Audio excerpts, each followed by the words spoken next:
everyone, welcome to Mars Coaching Classes. Today we are going to read the chapter People as Resources. As we discussed in last chapter, factors of production. There are four main elements, four main factors of production: land, labor, physical capital and human capital.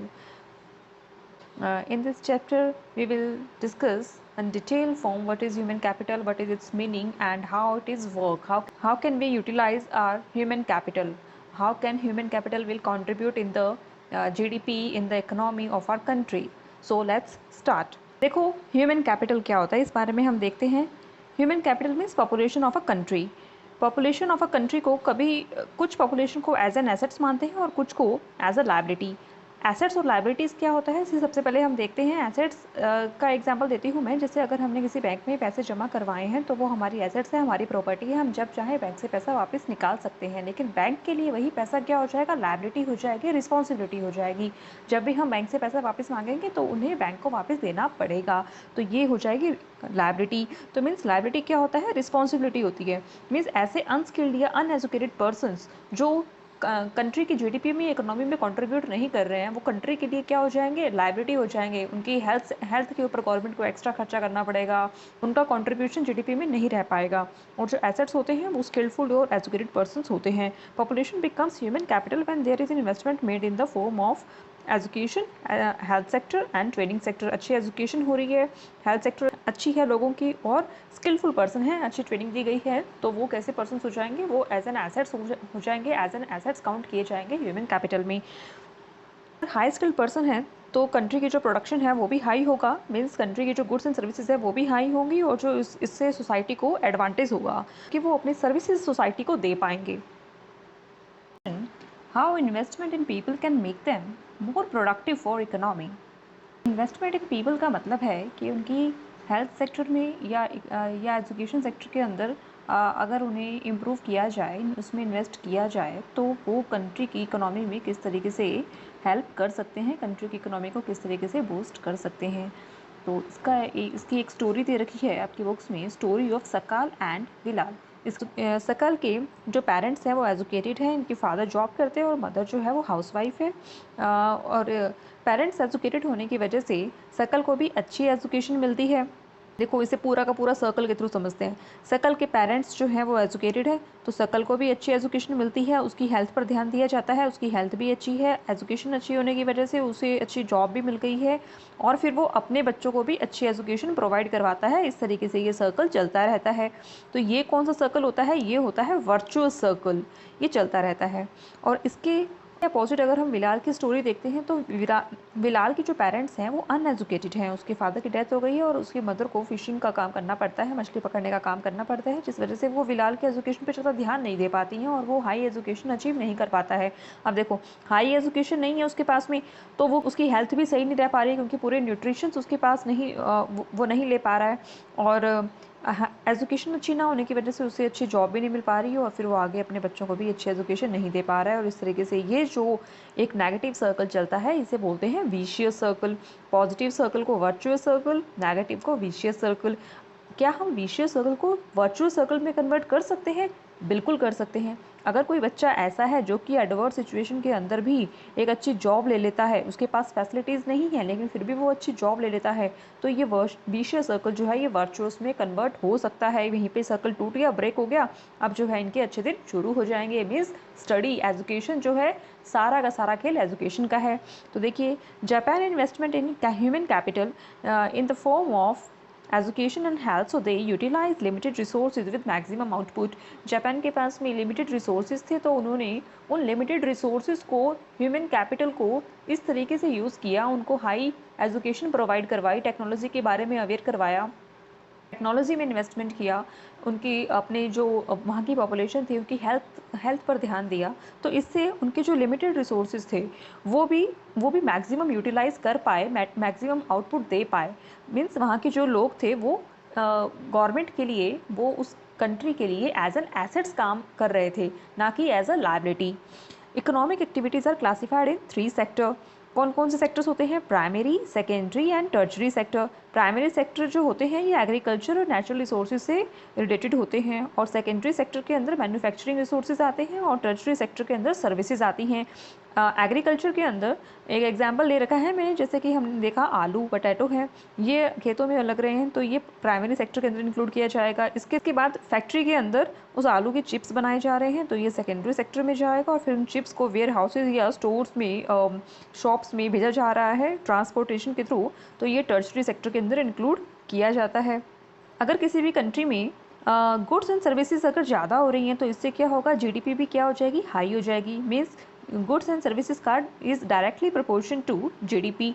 Economic activities have two main parts, market activity and non market activity. Market activity के अंदर हम सभी economical activities को include कर लेंगे जिसके through monetary gain means economical gain किसी भी पर्सन को हो पाता है।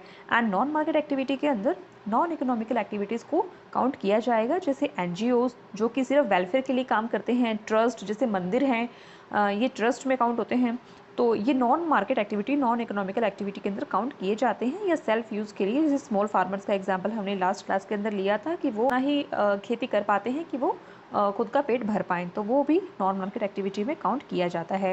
Next of labour between man and women. अब देखिए हमारी कंट्री के अंदर एक स्टीरियोटाइप है कि वीमेन जो हैं वो सिर्फ घर का काम करेंगी और जो मैन है वो बाहर का काम करेंगे। तो जो घर का काम कर रही है ये नॉन इकोनॉमिक एक्टिविटी के अंदर इंक्लूड किया जाता है।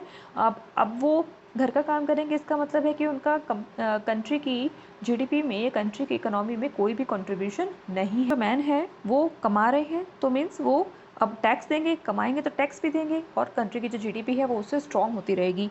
तो देखिए ऐसा है, लेकिन अब आजकल ऐसा नहीं होता है। आजकल तो जो मैन एंड वीमेन हैं दोनों को इक्वल एजुकेशन मिलती है और दोनों को इक्वल अपॉर्चुनिटीज़ मिलती हैं जॉब की, सर्विसेज की। लेकिन जो पेरेंट्स होते हैं वो मेल चाइल्ड को ज़्यादा पढ़ाते हैं, इस वजह से उनके पास में एजुकेशन एंड स्किल्स ज़्यादा होती हैं और वो अच्छी जॉब ले पाते हैं रादर देन वीमेन। तो जैसे कि मैंने बताया अब ऐसा नहीं होता है, आजकल तो सब इक्वल ही चल रहा है। क्वालिटी ऑफ पॉपुलेशन के अंदर it depends on the literacy rate and health of a person. अब पॉपुलेशन कैसी है किसी भी कंट्री की, ये डिपेंड करता है कि वहाँ पे लिटरेसी रेट कैसा है, एजुकेशन सेक्टर के अंदर कितना इन्वेस्टमेंट किया हुआ है और किस तरीके से आउटपुट आ रहा है, लोग जो है वो कितने स्किलफुल पर्सनस हैं, तो ये उस पर डिपेंड करेगा। और हेल्थ कैसी है, अब ऐसा तो नहीं है ना सिर्फ एजुकेशन अच्छी है लेकिन हेल्थ ख़राब, जिनकी हेल्थ अच्छी नहीं होगी तो वो काम भी क्या कर पाएंगे, है ना, तो वो भी एज ए लायबिलिटी हो जाएंगे कंट्री के लिए। तो हेल्थ भी अच्छी होनी चाहिए और लिटरेसी रेट भी जो है वो इम्प्रूव होना चाहिए, तभी किसी कंट्री की जो पॉपुलेशन है उसकी क्वालिटी अच्छी मानी जाती है। The quality of the population ultimately decide the growth of the country.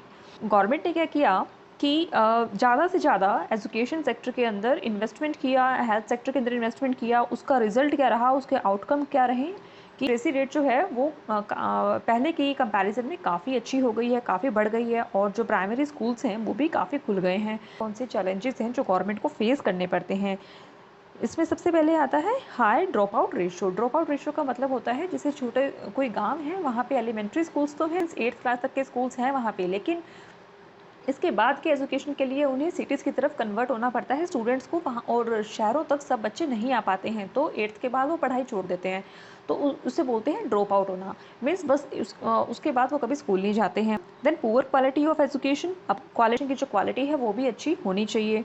Then vast difference in literacy notice across different sections of the society. Here is the meaning of different section of the society is man and women. तो male child को ज़्यादा education मिल रही है, female child को अभी भी comparison to male कम education provide की जा रही है, या फिर उन्हें ज़्यादा पढ़ाया नहीं जा रहा है। तो इस जो डिफरेंस है इसको किस तरीके से कम किया जाए, ये भी गवर्नमेंट के लिए एक चैलेंज है। नेक्स्ट इज़ गवर्नमेंट ने इसके लिए कई सारे इनिशिएटिव्स शुरू किए हुए हैं। इसमें जैसे हम देखते हैं सर्व शिक्षा अभियान, ये इसका लोगो है, सब पढ़ें सब बढ़ें। ये सेंट्रल गवर्नमेंट का इनिशिएटिव है जो कि स्टेट गवर्नमेंट और लोकल गवर्नमेंट के साथ में मिलकर काम करता है, और ये इसमें एलिमेंट्री एजुकेशन को कंपलसरी किया हुआ है। इसमें एलिमेंट्री एजुकेशन के ऊपर ध्यान दिया गया है जो कि 6 से 14 साल तक के बच्चों के लिए होता है। मीन्स इन बच्चों के लिए तो जो एजुकेशन है ये कंपलसरी होनी चाहिए।